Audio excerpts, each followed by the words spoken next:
to the next dimension.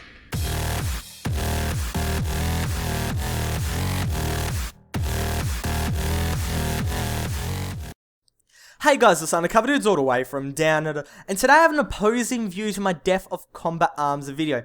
In that video, I went and said that Nexon was selling out the game. What they were doing, they were trying to just sell as many permanent weapons, as many permanent gear items as possible in order for people just to buy them, you know, just out of, oh my god, these are really good sales. And then when Shadow Company 2, Shadow Company comes out, people just go to that, Nexon made them money and just close off Combat Arms. Or just keep it running, whatever, but you know, just don't put too much focus on it. Just try to make as much money as possible.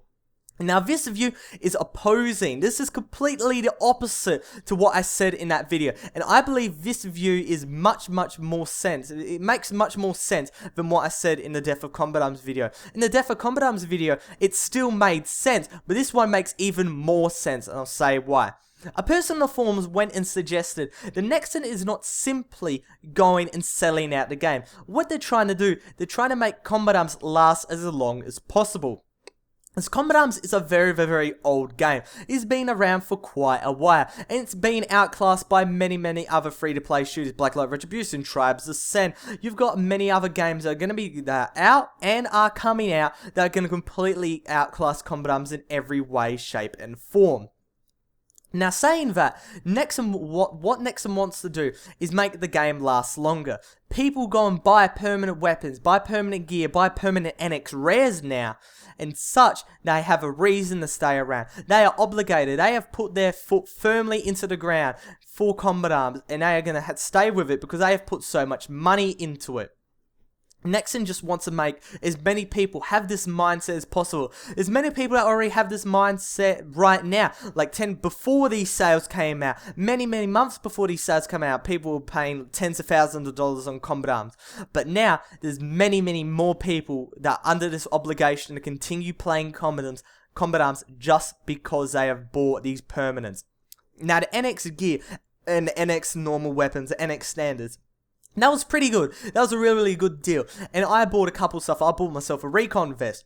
But these NX rares are just like, yes, Nexon wants people. Nexon are desperate. They are very desperate in order for people to stay around and stay on Combat Arms. Because Combat Arms is a massive cash cow.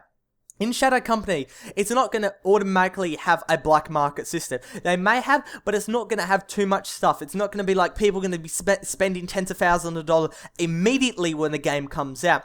Combat Arms is already certified itself as a cash cow. So Nexon wants to continue milking that cow until that cow literally just the udders are literally ripped off. The udder, I don't know, it's a bad analogy, but until the cow's dead pretty much. They want to just continue milking and make the game last as long as possible. And NX rares are a way to do this.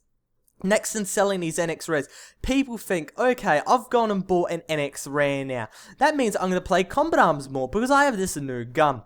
Now, if they didn't buy these NX rares, they'll be like, alright, we bought some stuff and that's pretty cool. But now everybody's gone and got an NX rare. Like everybody, if you go into a lobby, every single person, well not every single person, but the vast majority of a lobby will have an NX rare, be a SOT mod, CQB, whatever gun. They have it. And pretty much, there's a lot more people with the mindset that they have to play Combat Arms because they have gone and put money into it. And such, this is why Nexon's gone and doing this. They're doing this to get fast money and to make the game long, continue the longevity of the game, so they can continue putting out really good sales, and people will continue buying it, because it will just snowball. Oh look, I've gone and bought an NX rare permanent. Oh look, there's an NX, you know, there's a Legion permanent. Alright, I'll go buy that for $200 or something like that. It will just continue rolling the ball, and that's pretty much all I have to say. Guys, agree with it, don't agree with it, post your feedback, your opinion in the comments below, but I think this is what Nexon's doing. Thank you to the person that posted on the forum and opened my eyes to this. But other than that, it's undercoverdudes all the way from down under, out.